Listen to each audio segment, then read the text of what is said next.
भारत के नेत्री यानी राष्ट्रीय सुरक्षा सलाहकार अजीत डोभाल आज चीन की राजधानी बीजिंग पहुंचेंगे। डोभाल मंगलवार को विशेष प्रतिनिधि वार्ता के 25वें दौर के लिए अपनी चीनी समकक्ष वांग यी से चीन में मुलाकात करेंगे। डोभाल का ये चीन दौरा कई मायनों में बेहद खास माना जा रहा है।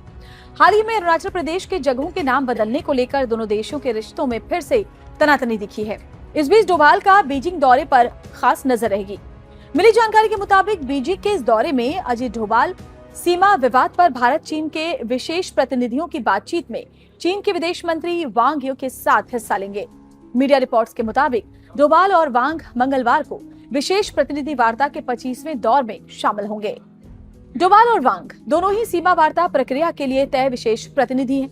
ये प्रक्रिया 2003 में 3488 किलोमीटर लंबी भारत चीन सीमा के जटिल मुद्दे को पूरी तरह से सुलझाने के लिए शुरू की गई थी।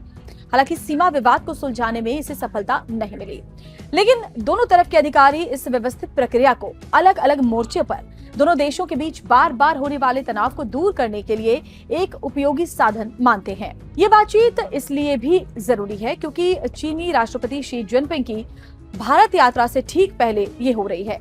वो 12-13 सितंबर को नई दिल्ली में होने वाले ब्रिक्स शिखर सम्मेलन में शामिल होने के लिए हिंदुस्तान आ रहे हैं। शी जिनपिंग की यात्रा के बारे में कोई आधिकारिक पुष्टि नहीं हुई है, लेकिन दोनों तरफ के अधिकारी चीनी नेता के शामिल होने को लेकर उम्मीद लगाए हुए हैं।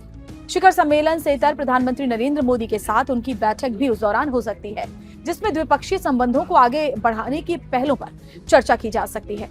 दोनों नेता पिछले साल अगस्त में तियानजिन में शंघाई सहयोग संगठन शिखर सम्मेलन के दौरान मिले थे। बीजिंग में डोभाल और वांग की बातचीत से पहले विदेश मंत्री एस जयशंकर ने शनिवार को फिर कहा कि चीन के साथ अच्छे संबंधों के लिए सीमावर्ती इलाकों में शांति और स्थिरता बेहद जरूरी है। एस जयशंकर ने शनिवार को नई दिल्ली में ये भी कहा कि मुझे लगता है कि हमने 2020 की गर्मियों और 2024 की शरद ऋतु के बीच एक बहुत मुश्किल दौर देखा और ये मुख्य रूप से सीमावर्ती इलाकों की स्थिति का नतीजा था। उन्होंने आगे कहा कि आखिरकार सीमावर्ती इलाकों में शांति और स्थिरता अच्छे संबंधों के लिए जरूरी है और सीमा की स्थिति ही काफी हद तक संबंधों की स्थिति को आगे तय करेगी। वहीं राष्ट्रीय सुरक्षा सलाहकार अजीत डोभाल के चीन दौरे को लेकर विदेश मामलों के जानकार वाइल अब्बाद ने यह भी कहा कि दौरा दो वजहों से बेहद महत्वपूर्ण है। पहला, सीमा विवाद सुलझाना और दूसरा, शी जिनपिंग को ब्रिक्स समिट के लिए आमंत्रित करना। उन्होंने ये भी कहा कि भारत के हालिया कदम चीन के साथ स्थिर संबंध बनाए रखने की उत्सुकता को दर्शाते हैं, जो एशिया के दो बड़े देशों के बीच भरोसा बढ़ाने के लिए बेहद अहम है।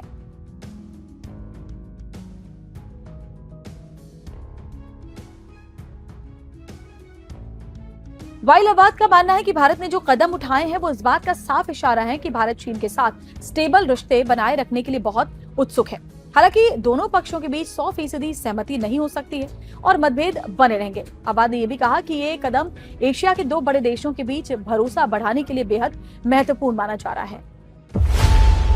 खबरों की रणभूमि में यहाँ शोर नहीं, सोच लड़ती है, जहां शब्द नहीं, फैक्ट्स वार करते हैं और हर सवाल खोलता है सच की नई परत।